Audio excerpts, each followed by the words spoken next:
അർജുന് വേണ്ടിയുള്ള തെരച്ചിൽ അർജുന ലോറിക്കും വേണ്ടിയുള്ള തെരച്ചിൽ നമുക്ക് നിർത്തിവെക്കേണ്ടി വന്നിരുന്നു. പക്ഷേ ഇന്ന് പുനരാരംഭിക്കാൻ പോവുകയാണ് ആ തെരച്ചിൽ.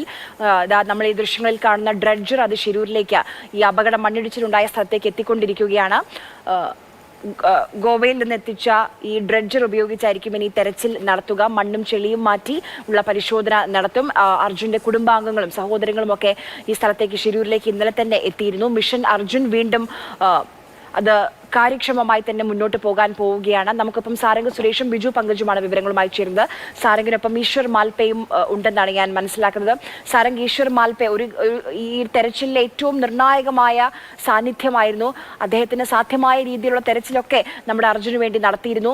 ഇന്നിപ്പോൾ ഡ്രഡ്ജർ എത്തിച്ച് പരിശോധന നടത്തുമ്പോഴും തുടങ്ങുമ്പോഴും അദ്ദേഹം അവിടെ ഉണ്ട് എന്നത് പ്രതീക്ഷ വർദ്ധിപ്പിക്കുന്നു. നമസ്കാരം. ആളുകളുടെ വലിയൊരു പ്രതീക്ഷയായിരുന്നു, ആഗ്രഹമായിരുന്നു ഇവിടെ ഡ്രഡ്ജർ എത്തണമെന്ന്. ഇപ്പോൾ ഡ്രഡ്ജർ എത്തി. ഇപ്പോൾ ഞാൻ കാണുന്നുണ്ട്. എല്ലാ കേരളക്കാർക്കും നമസ്കാരം, നാട്ടുകാർക്കല്ല എന്ന് പറഞ്ഞാൽ നമ്മളൊരു ആശാഭവനയുടെ ഡ്രഡ്ജർ വന്ന് ഇപ്പോൾ എടുക്കണം. ഇത് ചെറുതായെങ്കിലും പറവില്ല. അത് ഈ മിഷൻ അറ്റാച്ച് മിഷൻ ചെറുതുണ്ട്. അത് ഒരുപാട് കീഴെ പോകുന്ന ഉണ്ടെങ്കിൽ നല്ലത്. അത് ചെറുതായിട്ടുണ്ട്. ഇപ്പോൾ ഡ്രഡ്ജർ ഇപ്പോൾ ഉള്ളു വലിച്ചുകൊണ്ട് വന്ന് ഇപ്പോൾ ലോ ടൈഡായിട്ട് ഇവിടെ നിർത്തിയിട്ടുണ്ട്. പിന്നെ ആ സ്ഥലത്തിൽ പോകുന്നു ഇപ്പോൾ ഹൈ ടൈഡിലേ പോകും. അതല്ലാതെ ഇപ്പം ഈ ഡ്രഡ്ജറിൽ വേല ചെയ്യുന്ന ഒരുപാട് കഷ്ടമുണ്ടെങ്കിൽ എന്തെങ്കിലും പറഞ്ഞാൽ ബുദ്ധിമുട്ട് പറഞ്ഞാൽ ഒല്ലല്ലേ പാറക്കല്ല് എടുക്കാൻ ഒരുപാട് ബുദ്ധിമുട്ടുണ്ട് ഇതിൽ. അതിനിപ്പോൾ നമ്മളിപ്പോൾ ഈ ഡ്രഡ്ജർ ആ സ്ഥലത്തിൽ പോയപ്പോൾ അർജുൻ്റെ ബോഡി പിന്നെ ഇവിടെയുള്ള ലോക്കൽ ജഗന്നാഥ് പിന്നെ ലൊക്കേഷൻ്റെ ബോഡി എടുക്കണം. അത് കീഴെ പോയി സ്കൂബ ഡൈവ് ആക്കിയ മട്ട് കാണും. ഇല്ലെങ്കിൽ ഇപ്പം വെള്ളമെല്ലാം ഇപ്പം ക്ലീൻ ആയിട്ടുണ്ട്. ഇപ്പോൾ നേരത്തെ ഒരുപാട് കളക്കിരുന്നു. ഇപ്പൊ വെള്ളം പറഞ്ഞാൽ കീഴെ പോയിട്ട് നോക്കാൻ ഒരു നമ്മ സ്വിമ്മിംഗ് പൂളിലെ വെള്ളം എങ്ങനെ ഇருக்கு അതേമാതിരി இருக்குது.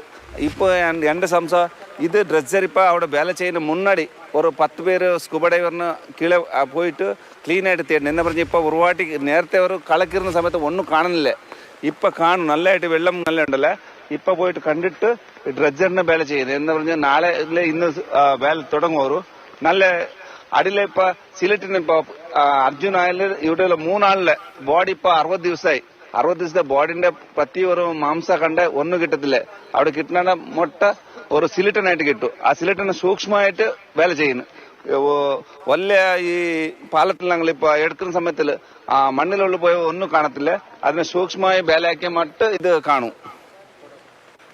ഇനി എന്തെങ്കിലും ഇപ്പൊ കുടുംബം ഇവിടെ എത്തിയിട്ടുണ്ട്. അർജുന്റെ അമ്മയ്ക്ക് അണ്ണന്റെ വാക്ക് കൊടുത്തിരുന്നു. ഇനിയും മിഷന്റെ ഭാഗമായിട്ട് സ്കൂബ ഡൈവിന് തയ്യാറാണ്. നമ്മളിപ്പോ സ്കൂബ ഡൈവർ 6 പേര് റെഡിയുണ്ട്. നമുക്ക് ഒരു അനുമതി ഇല്ലേ. അനുമതി ഇപ്പൊ നമ്മ MLA സാറല്ല DC ഇവിടുന്ന് നമുക്ക് അനുമതി കൊടുത്താൽ നമ്മൾ സ്കൂബ ഡൈവ് ആക്കി കീഴെല്ലാം കാണും. എന്ന് പറഞ്ഞ് വെള്ളം നല്ലതായിട്ടുണ്ട്. ഈ ഇത്ര ക്ലീൻ ആയിട്ടുണ്ട്. അടിയിലെ ഒരു സിലിട്ടൻ മട്ട് കാണണം. പിന്നെ വണ്ടി കാണാനല്ലേ സിലിട്ടൻ കാണാൻ നല്ലതാവും. ഇപ്പൊ ഒരുപാട് ഇപ്പൊ ഈ ഇതിലെ நம்ம ഡ്രഡ്ജറിൽ ഇപ്പോൾ ഒരു ഇളക്കി കൊടുത്ത ഒരുപാട് കളക്കാവും. ആ കളക്കാ സമയത്തിൽ അവിടെ കാണത്തില്ല. അതിന് നേരത്തെ ഒരു നമുക്കൊരു 5-6 പേർക്ക് ഒരു സ്കൂബ ഡൈവിട്ട് നേരത്തെ ഒരു സ്ഥല പരിശീലന ആക്കിയാൽ നല്ലതുണ്ട്.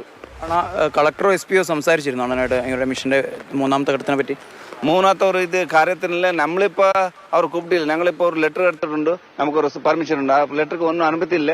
ഇപ്പം നമ്മളിപ്പോൾ ഒരു ഡ്രഡ്ജറിലെ വേലയാക്കുന്ന മണ്ണെടുത്തിട്ട് അർജുന്റെ ഒരു ലോറി ഉണ്ട്. പിന്നെ സലിയർ മറയെല്ലാം എടുത്തിട്ട് പിന്നെ കാണാനുണ്ട്. എനിക്കൊരു ബുദ്ധിമുട്ട് എന്ന് പറഞ്ഞാൽ വെള്ള കളക്കായ പിന്നെ കാണത്തില്ല. അവിടെ കളക്കാന് മുന്നാടി ഞങ്ങൾ അവിടെ കാണാം. വലിയ മരങ്ങളൊക്കെ നീക്കാൻ ഈ ഡ്രഡ്ജറിന് സാധിക്കുമോ? കണ്ടിപ്പാ ഡ്രഡ്ജറിന് ആൾക്കാർ കീഴെ പോയിട്ട് ഡ്രഡ്ജർക്ക് വയറിടുന്ന സ്കൂബ ഡൈവർ അത്യാവശ്യമുണ്ട് അവിടെ. അപ്പോൾ ഡ്രഡ്ജർ മാത്രമല്ല, ഇനി സ്കൂബ ഡ്രൈവർമാർ കൂടി വന്നു കഴിഞ്ഞാൽ അടിത്തട്ടിലെ നിലവിലെ അവസ്ഥ എന്താണെന്ന് കൃത്യമായി മനസ്സിലാക്കാൻ സാധിക്കുള്ളൂ എന്നാണ് ഈശ്വർ മാൽപ്പെ പറയുന്നത്. ഇപ്പോൾ നമുക്ക് കാണാം, ഇപ്പോൾ അവിടെ പരിശോധനകൾ നടന്നുകൊണ്ടിരിക്കുന്നു എന്നാണ് നമുക്ക് മനസ്സിലാക്കാൻ സാധിക്കുന്നത്. ഇപ്പോൾ ഇവിടെ വേലിയിറക്കത്തിന് സമയമാണ്. ഇനി വേലിയേറ്റമാവുമ്പോൾ മാത്രമേ ഇനി അപ്പുറത്തേക്ക് കടക്കാൻ കഴിയുള്ളൂ. അതിനുള്ള തയ്യാറെടുപ്പുകളാണ്. പൊതുവെ ഈ പ്രദേശത്ത് ഒക്കെ തന്നെ വൈകിട്ട് 4 മണിയോടുകൂടി, ഇന്നലെ നമ്മൾ മഞ്ചുകുന്നി പ്രദേശത്തൊക്കെ തന്നെ കണ്ടതാണ്, ആ ഒരു സമയത്തോടു കൂടി ഒരു 4 മണിയോടുകൂടിയൊക്കെ തന്നെ ചിലപ്പോൾ അപകടം